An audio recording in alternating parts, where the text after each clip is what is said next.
the reasons for IVF failure.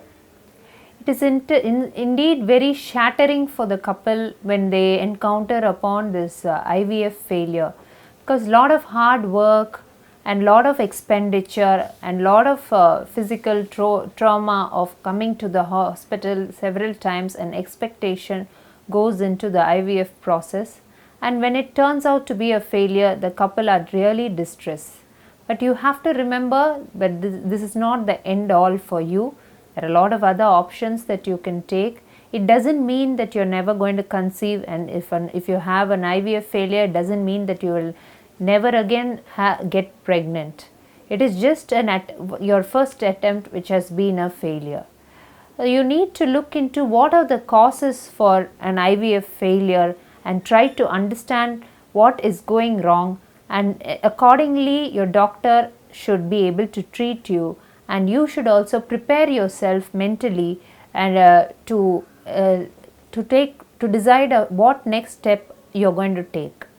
Many often the reasons for the IVF failure can be due to the quality of the egg, the quality of the sperms, and also the endometrium.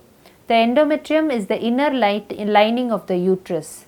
If it is not been well prepared, or if it is very thin, or the embryo was put inside the endometrium at a stage where the endometrium was not ready to receive it at the appropriate time, these are the reasons why IVF fails. And if suppose it is a multiple IVF cycle failure, definitely there may be a problem either with the quality of the egg or with the quality of the sperm, and so you have to make a decision what you need to do next. So the endometrial preparation is very important for IVF success rate, and if the endometrium wasn't correctly ready to receive the embryo, you go in for a IVF failure. So a thin endometrium is often a cause for IVF failure, and adequate medicines, a lot of new medicines are there, like sildenafil vaginal, and giving GCSF, which is a new drug that is introduced inside the uterus, and ecosprin tablets, which are given to make the uterus more receptive to receive the embryo. Having said that, you must always remember that success percentage in IVF is around 50% to 60% only, and you should not get disheartened, because this is the human being's intervention of where nature is failing, and you should lift up your spirits and work harder to get a better result, and you should not get disillusioned. Next, the tubal factors can also contribute to IVF failure. What happens is, if the tube contains a lot of hydrosalpinx, that is, if there is a lot of unhealthy fluid in the tubes, this fluid may regurgitate into the uterus, and thereby you can get an IVF failure. Next, one more reason why you get an IVF failure is if you haven't done a laparoscopy with hysteroscopy prior to the IVF procedure. That is another improvisation that can be done. So we go inside the abdomen and see if everything is okay, and also we go inside the uterus through hysteroscopy and see if the uterine cavity is healthy enough and is normal enough to receive the embryo and promote good growth of the embryo. So these are the improvisations that can be done. And if in laparoscopy the tubes are found to be unhealthy and contain a lot of unhealthy liquids, the tubal disconnection is what we advise, and cut off both the tubes so that none of the unhealthy liquid from the tubes regurgitate back into the uterus and is a hindrance to the developing embryo. So the commonest reasons for IVF failure is when the endometrium is not ready.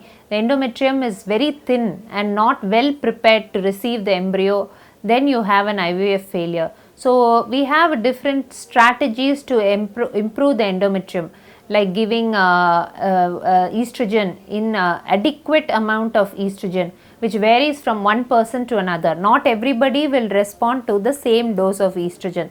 So it requires a little experience to give the appropriate dosage of estrogen to promote a adequate endometrial development. Sometimes you may require vaginal sildenafil and ecosprin tablets, and sometimes inside the uterus we inject GCSF, one latest innovative drug.